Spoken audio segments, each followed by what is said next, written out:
cold dawn seeps through narrow, shuttered windows of a stone tower, where shadows clang like whispered secrets to crumbling mortar and ancient wood.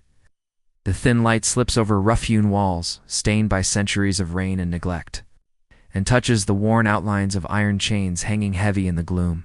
Somewhere deep within the tower's belly, the faint clang of metal echoes each dull strike a heartbeat, a reminder of captivity's cold embrace. The air hangs thick with the sharp, pungent scent of damp straw pressed beneath aching feet, mingled with curling wisps of candle smoke that waver in the fragile draft. There, beneath a veil tangled with dust and despair, a woman sits wrapped in threadbare wool, the fabric coarse against her pale skin. Her eyes, hollow yet defiant, search the dim corners as if seeking a mercy long since stolen. Her fingers trace absent patterns in the dirt-streaked floor. Trembling beneath the weight of silence, wrought not from peace, but from accusations so dark no tongue dares speak them aloud. Outside, the bell tolls slowly, each mournful chime threading through the cold stone like a knell, marking time that drips away with cruel patience. This bell does not call to prayer, it calls to judgment, to doom. In this world forged by rigid law and fragile honor, she is not simply a prisoner, but a threat to the order itself. Her crime is not merely theft or deceit, but the unpardonable sin of breaking the sacred rules that bind women beneath veils and vows, beneath whispers and obedience. To live unbound, to speak out, these are acts of rebellion harsher than any blade. Around her, the tower's walls seem to close, absorbing the tiny, desperate prayers she mutters in a tongue older than the stones themselves. Domine, miserere me, she breathes, a plea swallowed by silence, unanswered. Her story is writ in shadows and ash, in chains and silence, reckoning of power wielded to crush and contain. The guards outside move like shadows themselves, silent sentinels who carry the weight of laws shaped by fear. Fear of women, voices rising, of bodies unbent, of stories told beyond veiled glances and locked doors. The tower is both cage and cathedral, its cold stones bearing witness to a justice rotted by cruelty and the uneasy pact between faith and fear. She remembers the morning before frost, blooming like a silent wound on the wooden window frame, the bitter taste of rye bread left uneaten, the sharp eyes of neighbors who turned their backs with careful pity or silent scorn. A world built on small betrayals and the heavy scent of burning herbs meant to cleanse sin. The faint murmur of prayers in Latin weaving through the village air, promising salvation but delivering chains. Her hands, once skilled in the quiet arts of healing, now stained with the shadow of accusation, clutch at fraying threads of memory, of laughter stolen by the iron grip of duty, of dreams silenced beneath cloistered walls. The heavy rope that binds her wrists feels like the binding of an ancient curse, each not a testament to a story erased, a voice denied. Yet beneath this shroud of punishment, beneath the veil of shame, flickers a stubborn ember of resistance, quiet, fierce refusal to disappear into oblivion.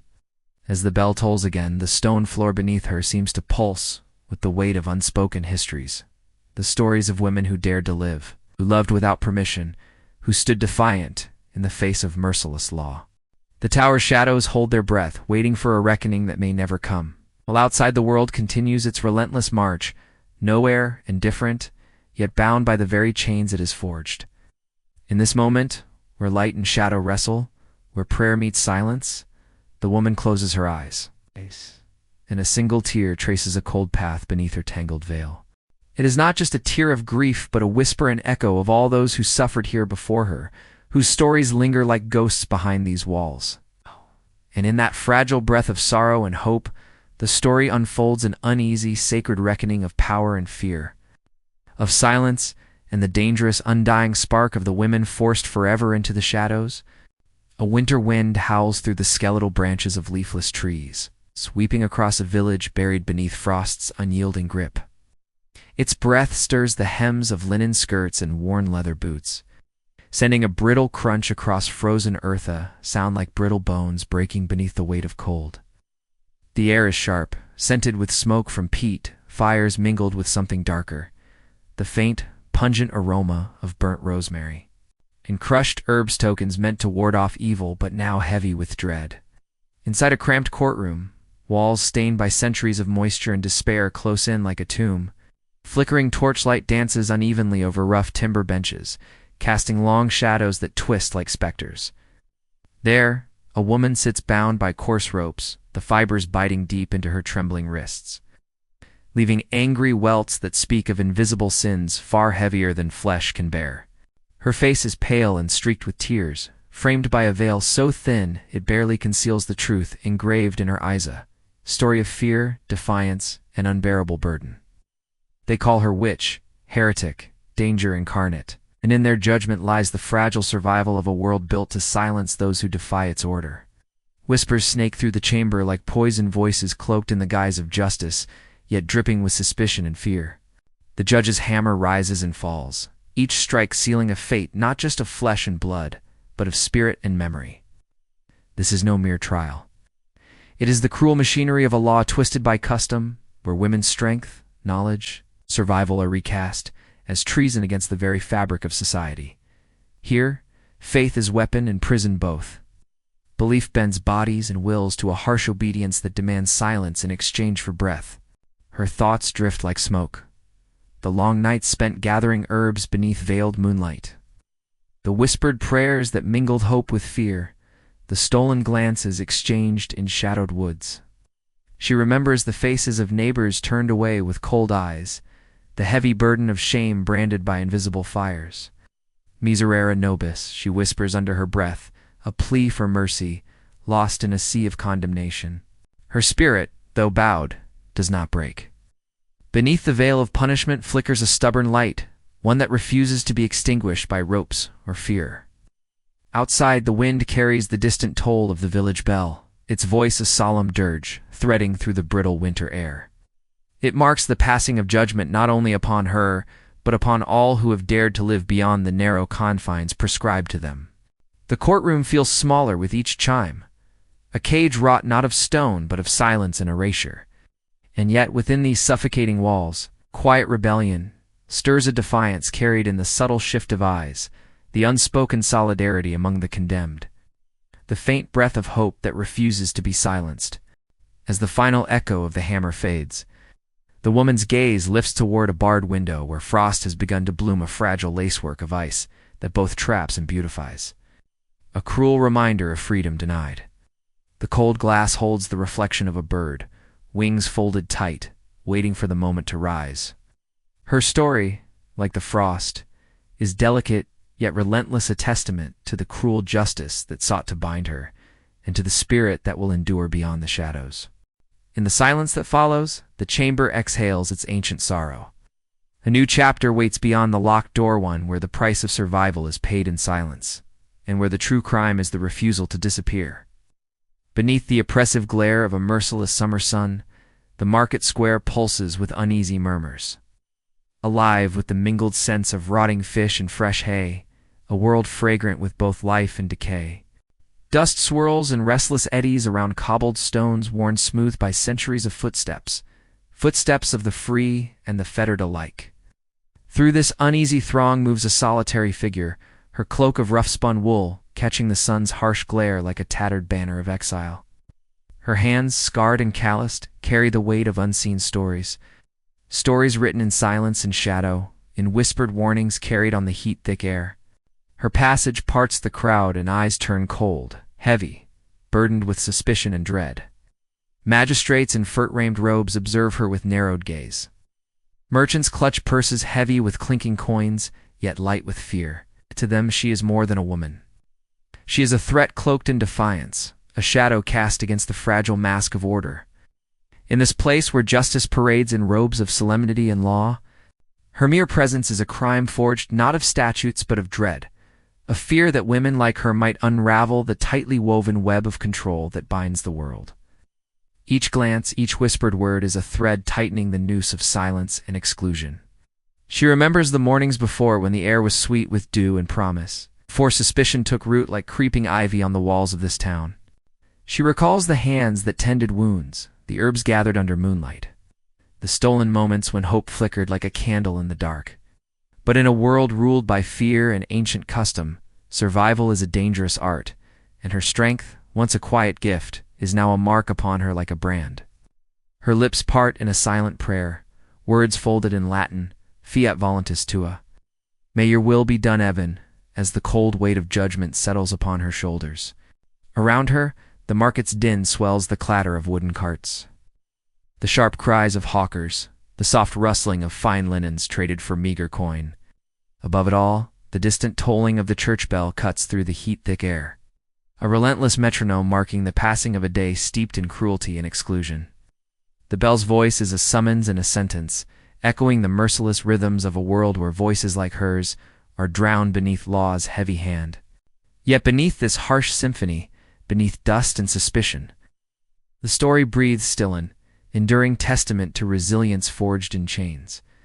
To the quiet strength of women who survived in shadows, their voices silenced but never broken. As she moves past stalls draped with velvet and iron, the faint scent of crushed herbs and smoke lingers like a memory of rites forbidden, rites that might heal or harm, depending on who wields them. The fabric of her cloak brushes against the rough grain of a wooden post, where a rusted iron ring juts like a wound-silent witness to countless who were bound and cast aside. In that brief touch lies the weight of countless fates of women accused, condemned yet still daring to live beyond the margins of fear and shame. Her gaze lifts toward the horizon where the sun dips low, casting long shadows that stretch like fingers across the town. A lone bird wheels against the burning sky, wings spread wide in flight, an echo of freedom denied, yet never forgotten. In this fragile moment, as light fades and silence swells, the tale unfolds, an unbroken thread woven from pain and defiance. From bodies controlled by belief in spirits that refuse to yield, the dust settles, the bell tolls once more, and a new silence falls. A silence pregnant with stories waiting to be told, with voices aching to be heard beyond the walls that seek to bind them. And so, the journey continues, through hidden halls and forgotten chambers, lives lived in the shadows but destined to break into light. In the dim, flickering light of a dying hearth, the scent of burning pine curls upward, mingling with the damp earth that clings to the rough timber walls of a narrow cabin. Shadows dance uneasily upon cracked plaster, as if the very stones themselves remember whispered secrets long buried. There, a young woman cradles a clay bowl, its thin gruel barely warming her trembling hands. Yet her trembling is not born of hunger alone. It is the weight of threats unspoken, of hidden laws etched deep into the marrow of her existence, pressing down like the heavy silence that fills the room. The walls lean inward, as if closing to trap her within this fragile space walls that have borne witness to forbidden love. Stolen glances veiled beneath cloisters of fear, 2 moments stolen between shadows where hope dared to flicker. Each crack in the plaster seems a scar left by the cruel hands of justice, twisted and contorted by fear and faith entwined. Outside, the steady tolling of monastery bells slices through the stillness, a haunting reminder of a faith that offers sanctuary, yet demands obedience, that shelters yet condemns. The bells are both prayer and sentence, their mournful rhythm marking time in a world where mercy is scarce. Her eyes rest on a rusted key hanging from a bent nail-cold iron, tarnished by age and neglect. This key, once promising freedom or sanctuary, now stands as a silent sentinel to doors forever closed to those like her. Doors that have barred her path, imprisoned her voice, and sealed away the stories of women whose bodies were battlegrounds of belief and control. The key trembles faintly, as if alive with the memories of those who reached for it in vain. Those who whispered prayers behind locked gates and never heard their names spoken in kindness again. She remembers the nights spent beneath veiled stars, the stolen warmth of hands that dared to love despite the laws that forbade it. She recalls the scent of crushed lavender and frankincense, tokens both of blessing and suspicion.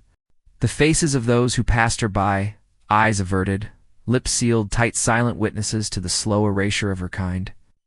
Ora pro nobis, she breathes a prayer for deliverance, for mercy, for a dawn that might never come. Yet beneath this mantle of fear and obedience, beneath the weight of shame wielded as punishment, a fragile thread of resilience weaves through her soul. Outside, the bells toll again, their echoes weaving through the forested hills and stone-clad villages in endless litany of faith and judgment entwined. The night deepens, and with it, the shadows that shelter whispered secrets and aching hopes. Her story is not hers alone. It is the elegy of countless women whose bodies were measured against the scales of dogma, whose love was denied by law, whose lives became prayers swallowed by silence. As the hearth's flame sputters low, she rises. Clutching the clay bowl close to her chest, and with steady breath, turns her gaze toward the locked door. The key hangs silent but heavy, a symbol of captivity and the barriers crafted by fear and faith. Outside, a soft wind stirs, carrying the faint rustle of linen and the distant cry of a night bird, a solitary wing beating against the darkness. In that moment, between shadow and flame, between silence and prayer, the tale unfolds a sacred memory of those who bore the cruel burden of gendered punishment and survived beneath the ever-watchful eyes of a merciless world. The door closes softly behind her, but the story does not end.